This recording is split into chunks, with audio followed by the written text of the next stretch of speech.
Advancing Black. This is the Atlanta Black Chamber's Public Policy Talks. Also, the Atlanta Black Chamber members, thank you so much for your support of our chamber. Just to recap, last week I mentioned the Georgia Equity and Fairness Commission. There was a reparations press conference, and it was a press conference and actually a hearing. It was a hearing on the bill also, talking about reparations for you as Black people in the state of Georgia. That has been a hot topic these last several years. It was on the debate stage of the presidential election in 2020, excuse me, 2020, 2019, 2020. Montina, she was there at the press conference and hearing. Give us just a small, that's 1 minute, 1.5 minute recap of the actual event. Sure. Hey, everyone. I'm Montina Young Fraiser, and I'm just going to read what I wrote on LinkedIn just to keep it really simple. And thanks, Marquis. I saw, you were there, and I heard about it on the Public Policy Talk last week and thought, hey, I want to show up. So it was an honor to join the leaders of the Georgia Legislative Black Caucus inside the Gold Dome and show my support of House Bill 955, known as the Georgia Equity and Fairness Commission Act, and commitment during the historic Georgia Reparations Day. I don't think that we understood that it was an actual day for us to show up and get involved. And they want to be, our Georgia Legislative Black Caucus want to be the latest to launch a reparations study commission. And they're not waiting around for the party in the power at the Capitol to call for a hearing on the issue. So they hosted a panel that day. There was a press conference that day. I don't think that I understood how incredible that moment in history was for all of us. They also followed up with a second panel discussion on the topic of reparations at Clark Atlanta University. And so the legislation introduced January 22nd by State Representative Roger Bruce would authorize the state of Georgia to create a commission to examine the impact of slavery in Georgia on the descendants of those who were enslaved and recommend ways to remedy the institution's lingering effects. So I felt inspired being there to represent my ancestors and great-grandfather as a fourth-generation Tulsa, Oklahoma Black Wall Street descendant. So thank you, Marquis and Atlanta Black Chamber's Public Policy Committee, for keeping us informed. Yes, thank you, Montina, for those great words. You heard it. There was a reparations hearing and actually press conference centered around Roger Bruce is the sponsor of the bill, House Bill 955. He has great support with the Georgia Legislative Black Caucus. Had a chance to talk with the chair of the Legislative Black Caucus, Representative Carl Gilliard. Had a good conversation now. Just make sure that you're learning more and more about this conversation because it's centered around equity in our community and repaying that debt. We definitely want to bring that up. There's a group also, just real quickly. Raquel, if you could put that link in the chat, ADOS Advocacy Foundation has some great information in and around the reparations agenda and really a true Black agenda. Check them out. Please check them out. But let's move on, y'all. We're going to move on and talk about a few things. We're going to talk about, advocating at that state level, advocating for yourselves, your community, your business at the federal level, state level, the local level. There's various ways of advocating for yourself. I think we need to be very selfish when it comes to economics when we're advocating for ourselves. So just think about, as we move closer to this election year, 2024. This is a national election year. It's a very important election. I really think that we need to move forward in renegotiating our relationship with the parties, with the governments every 2 to 4 years. I really think that we need to have a comprehensive Black agenda that puts us first, because we don't have a great history of public policy when we talk about the history of us in this America. So as we move forward, we're going to talk more and more about how we get more involved in public policy at the local, the state level. So just think about that, because several years ago, in 2016, when we restarted our chamber, the ABC, we even renamed our chamber Atlanta Black Chambers. It's formerly the Atlanta Metropolitan Black Chamber of Commerce. We knew that public policy needed to be at the forefront of what we were talking about. We were talking about it by way of our governmental affairs, our leader, Dr. Diane Daniels-Adoma, and I, Melvin. We had our first meeting back in 2019. We went in the state capitol asking for money. When you go into the state capitol, the capitol in DC, go into City Hall, you're going in with your hands out asking for money. That's how everybody actually walks in those halls. We went in asking for $1.2 million. We met with the Democratic Vice Chair Caucus leader. We asked him for $1.2 million walking in the door. We got a very, very quick no. But there were some suggestions made by the Democratic caucus leader. One was to get you a lobbyist. He even referred a lobbyist, referred us a lobbyist. We had some conversations, and now, of course, Deanna Harris is our lobbyist and does a great job in representing us.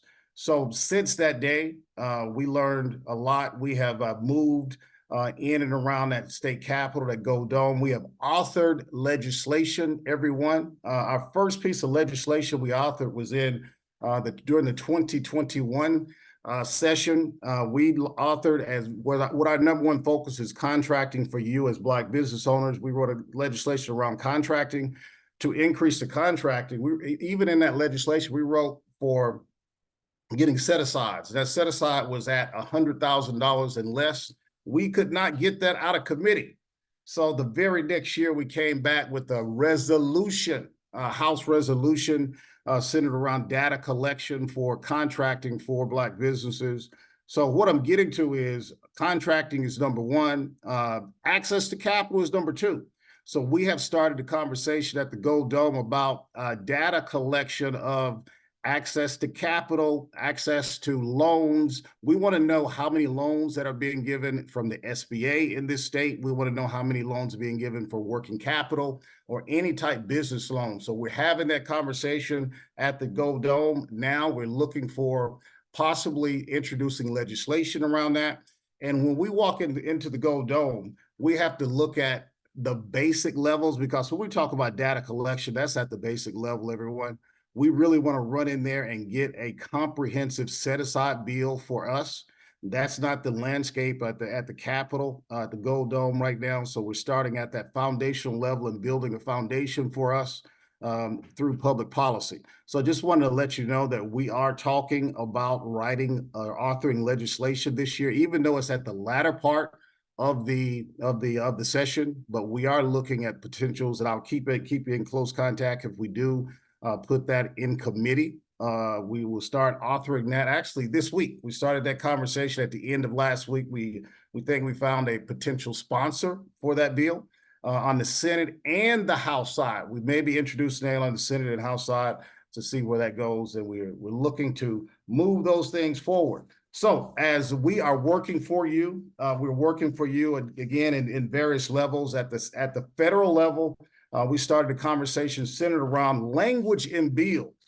If you've heard about the American Rescue Plan, one of the transformative bills that came out during the pandemic, we were watching that very, very closely. That's where the PPP program actually derived from, that and the CARES Act. So as we move forward, just think about legislation, pay attention to the language in the legislation, because at the federal level, what we have started to do is actually we want to tweak legislation. We want different wordings in legislation that actually champion us. We want the word Black put in some of the legislation. We want African American. We want HBCUs put in legislation. We want to talk about different legislative text. So I know I'm moving right fast because I want to get to a conversation with you. We want to have a conversation with you today. We're trying to make that time, and the time is, where are we looking at, Raquel? 8:41, and just looking at my notes. And I'll finish up by talking about this phrase that you have heard of. That's quid pro quo. That is something for something. When we're talking about public policy, when we're talking about voting for a particular candidate, we should be getting commitments from that candidate. And I'm speaking at the national level. We have a national election coming up. We know traditionally where we have voted since the late excuse me, really the mid 1970s, we have heavily voted on that Democratic side. We have voted for various reasons, but on this upcoming election, I want you as Black business owners to really start thinking about what that candidate, what that particular party, what they can do for you. Think about it from a historical standpoint. Think about it from the data. I presented data for in the second session, talking about the racial wealth gap, talking about the makeup of the racial wealth gap, talking about where that comes from, talking about the number of Black businesses. The average revenue in the census has us at $62,000. There was some new data that came out this past week based on the 2021 data that featured Atlanta. I'm going to see if I can pull that up rather quickly. That data was actually centered around Atlanta. Let me almost got it up, everyone. Centered around the city of Atlanta and the Atlanta metropolitan area. On Lending Tree, that will be put in the chat. Thank you, Raquel, for putting that in the chat. But Atlanta remains the nation's hub for Black-owned businesses. Black-owned businesses, there were some key findings. Those key findings were 2.7% of all U.S. businesses are Black-owned. The 2.7 of the U.S. businesses that are Black-owned are centered right here in the Atlanta metropolitan area. Please look at that data if you haven't seen that yet. 39.1% of U.S. Black business owners are women. Looking at Atlanta, again, has the highest rate of Black-owned businesses, the highest rate. And I'm going to enlarge this section because your Atlanta Black Chambers was mentioned in the Lending Tree article. There's a link to our website. It talks about the several programs and initiatives in the Atlanta area are working to address the disparities. The University of Georgia Small Business Development Center, multicultural business divisions, Atlanta Black Chambers. The Atlanta Black Chambers was mentioned in this article.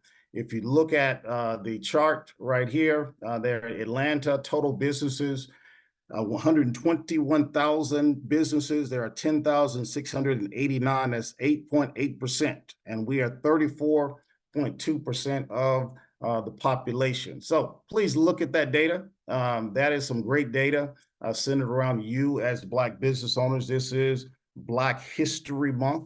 There's a lot of information coming out, and there's a lot of information coming out each and every day. I do suggest that you go to Google Alerts if you haven't, and put in there Black businesses, put in there Black businesses in public policy. Get that Google Alert each and every day to keep up with what's going on with you in public policy, Just really briefly looking over my notes because I know there's a lot on your minds that you want to talk about. We want to actually start the process of opening it up, Raquel. Let's control this. I want, what time is it? It is 8:45. That's going to give us a few minutes, about 10 minutes to have a conversation centered around you as a Black business owner, you as a Atlanta Black Chambers member, I do want to open up the conversation to make a comment, have a question. You could raise your... No, I was going to say, just ask them to raise their hand so we can keep some kind of order. Thank you. You did it. All yes, right. Yes. And we're going to try to keep some order as best we can. Please ask your question, make your comment. If there's a hot topic out there that you want to mention to the group, please mention that to the group. This is Public Policy Talks on this Thursday. We will be closing out shortly, have a quick conversation. Is there anybody that wants to make a comment, have a question out there? I'm not seeing there's a lot of people out there that want to talk. What's up? What's on y'all's mind? Montina has her hand raised. Go ahead, Montina. Come on back in here. Okay. Hey, y'all. Again, good morning. I'm Montina Young Fraiser. My company is CIA Media Group. I've been in business full-time for the last 10 years. A lot of you all know me on the digital marketing side or in a lot of different associations. And I'm actually now shifting over into more of the advocacy side for, for Black businesses, but a lot of our local minority women, veteran, underserved businesses. With that said, Daryl put something up in the chat that's really important. I moved down to Henry County about 3 or 4 years ago with my husband. We have a retirement home in this community. And I started going to board meetings, council meetings, just kind of just to get to know the community. And I'm surprised often when I'm the only person in the room. I'm also, my mayor, I have her cell phone number. My commissioners know me by name. So just showing up as a business owner, you're often going to be the only one in the room. And I started doing it just because I wanted to be informed, and I was kind of interested in what's going on. And now it's shifted into me doing more public policy work because I see that there aren't people in the room that understand business. The other thing is I'm a member of the Council for Quality Growth. I'll put the link in here. It is a very expensive membership. So I'll tell you this, if you'd like to attend at least one of the meetings, I can invite you as a guest. The council works with, they've been around 30 plus years, and I've never heard of them until this year, but they work with hundreds of elected officials, city councils, county, regional commissions, administrators, and staff across local governments, state agencies, federal and executive leadership in Georgia. Anybody that you need to know is pretty much at these rooms, and they are participating in the Council for Quality Growth events. So for about 9 or 10 of our counties that are the major counties, they have signature events where you can learn the state of the county. So again, if you'd like to attend for the roundtables, I can invite you as a guest at least once. If you'd like to attend any of the state ofs, I'll put in there. It's just it's a fee per state, like Henry County, Rockdale, Fulton. But I want to encourage you, if you're interested in government, anything going on in Georgia, to participate in this council. So that's all I wanted to share. Oh, and then when you go to these meetings, I carry this people know me with a black book. They think I'm an auditor. But I take every agenda and I write my notes on the agenda so that you stay in the know.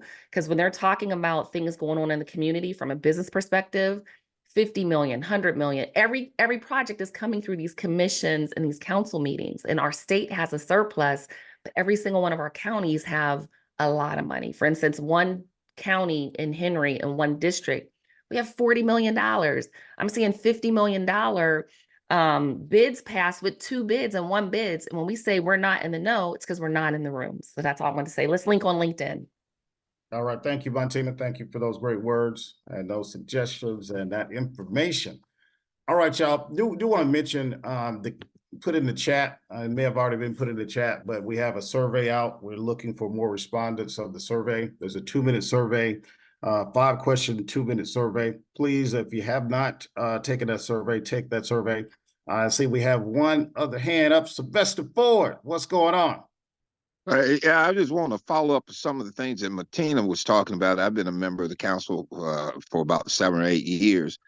All our Black commissioners, chairmen, they will be speaking at a state of the county, and that's, like she said, there's a lot of money that is flowing that they talk about.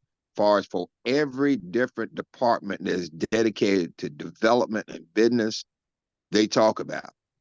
And I just want to say, next 2 Thursdays from now, Chairman Nicole Love Henderson will be speaking, and Gwinnett got plenty of money. They got so much money that everybody has somewhat forget about Gwinnett if you're not on the northern perimeter.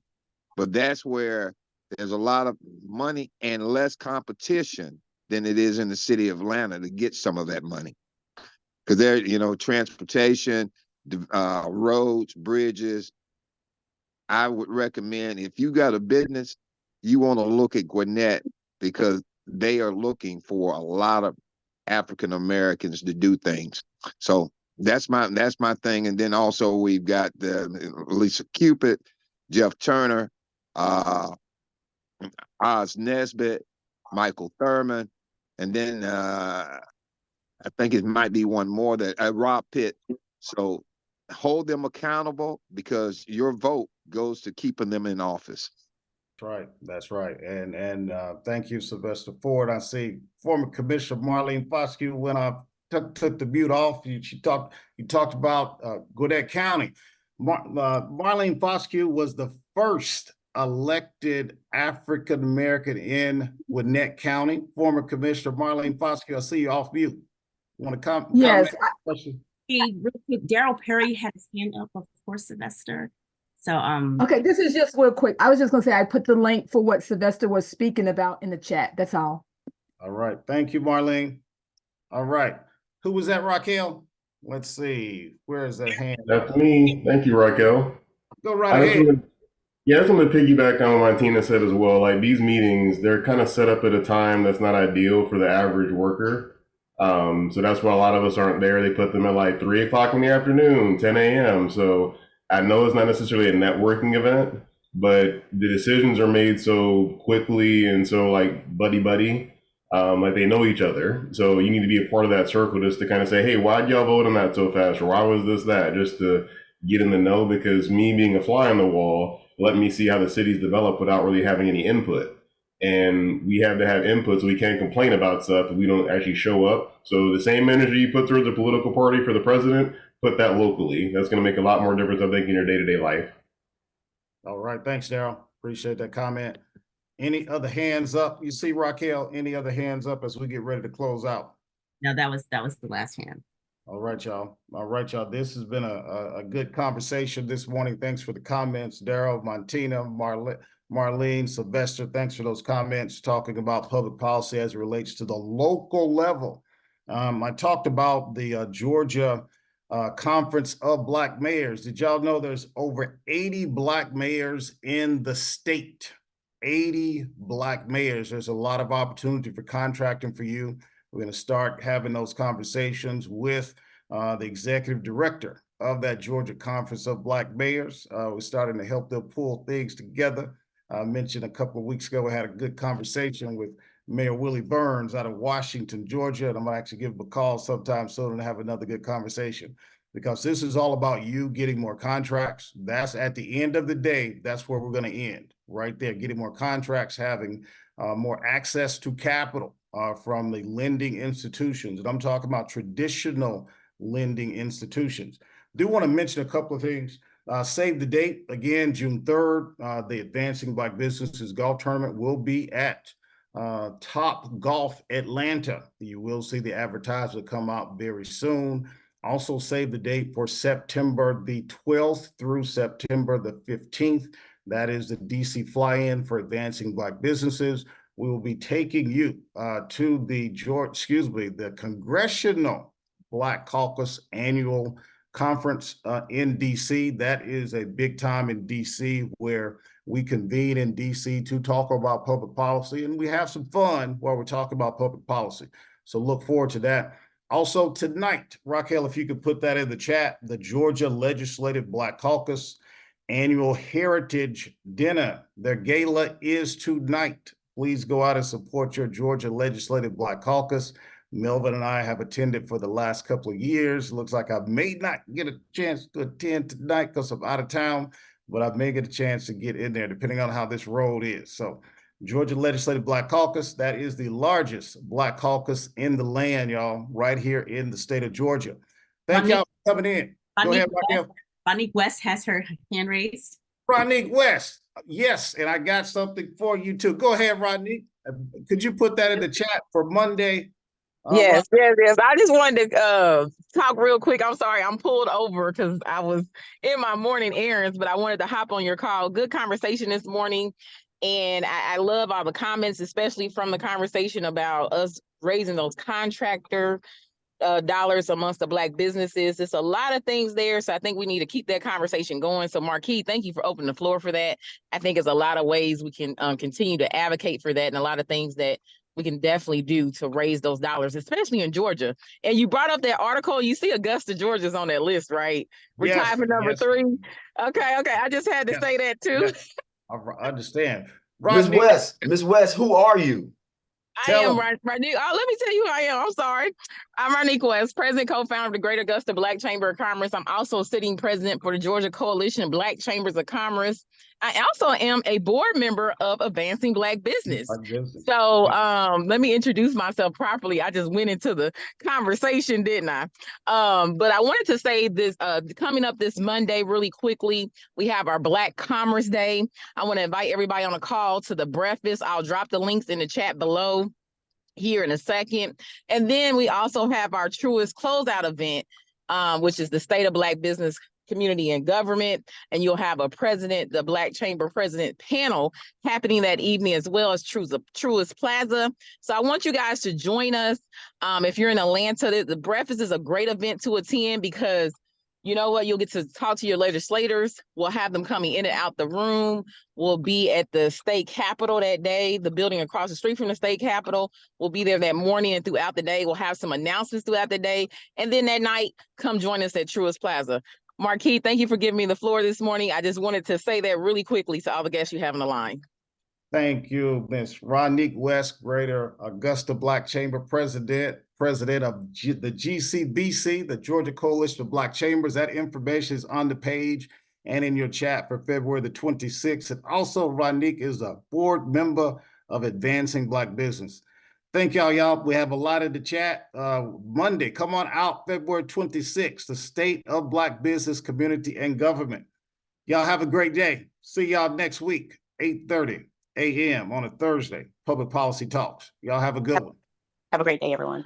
Before everybody leaves, if you subscribe to the Atlanta Black Chambers YouTube channel, you can see the replays of the public policy talks. Thank you. Great job, Marquis. You're almost getting as good as me on Tuesday Talks, man. Great. Time, Got a brother. long way to go, Melvin. Yeah, you Got a long way to go. You know, making me proud. Great job, y'all. That means a We lot. wouldn't expect anything other than that from you, Melvin. Give me some money, Sylvester. Give me some money. Great job. All right. Access to capital, y'all. Y'all take it easy. Have a good one. See y'all next time. Thank you. All Marquis, right. Y'all have a great, Thanks, great week. email address, Marquis. please. Montina has What a is that, question. Montina? Yeah, can you inbox me your email address, Marquis, please? Yes. I don't have it.